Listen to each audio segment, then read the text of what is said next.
From the very beginning, the iPad was designed to be very powerful, very capable, but also remarkably simple to use.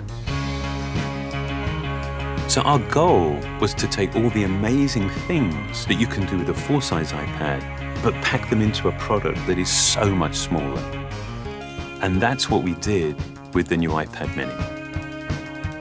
One of the things that makes iPads so incredible is that there's almost no end to what you can do with it. So when we decided to make the iPad mini, we wanted to make sure it had all the features that make iPad so magical. We began with a display that has the same resolution as the iPad 2. So all your apps and content look and work the same way. And at 7.9 inches, it's small enough to fit in one hand, but it's still large enough to give you that rich, immersive iPad experience. It has a dual-core A5 chip for fast, fluid performance, both FaceTime and iSight cameras. It gets a full 10 hours of battery life, and it runs more than 275,000 apps made just for iPad. These aren't scaled-up phone apps. These are powerful apps that take full advantage of iPad mini's beautiful display. You can access all your favorite music, movies, and TV shows from the iTunes Store. 1.5 million books on the iBookstore, and over 5,000 magazines and newspapers on Newsstand. And another thing we're really excited about is that iPad mini comes with FaceTime HD. Seeing your friends and family in high definition makes you feel like you're that much closer. If all that we had done was take the original iPad and just reduce it, all that you would be aware of was everything that was just missing. That there is inherent loss in just reducing a product in size.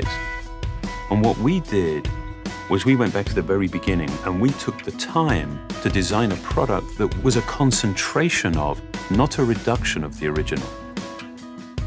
We felt strongly that 7.9 inches was exactly the right display size, but it became clear that we had to reduce the width of the borders so you can still pick it up and easily use it with one hand. We have continued to develop our unibody process. There are essentially two parts to the enclosure, the glass and the aluminium. And that junction where the two parts actually come together is incredibly important. The diamond-cut chamfer meets seamlessly with the glass. And I think it's a beautiful detail that further reduces parts and actually makes it more durable. We also designed an entirely new smart cover for the iPad mini. By eliminating the separate aluminium hinge, we now essentially wrap the iPad mini in a single, simple colored material. The biggest challenge that we faced was incorporating all of these great features in a much smaller and lighter device.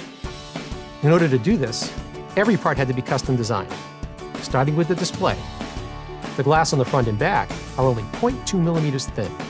The touch subsystem is a mere 0.12 millimeters thin. It weighs half as much as any we've ever done before. Beyond the screen, we took some dramatic steps to maximize interior space. It has the largest and thinnest single-cell battery we've ever designed. We designed a smaller motherboard to house the powerful A5 chip and built in the new, smaller Lightning connector. We also redesigned the iSight and FaceTime HD cameras, and they allow you to take amazing photos in HD video.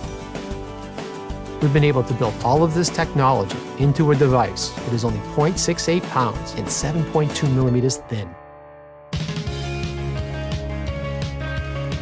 All of these efforts combine to make a product that is incredibly thin and light and has absolutely remarkable levels of fit and finish. And I think the result is an extraordinary iPad, one that will be used in so many different places, in so many different ways.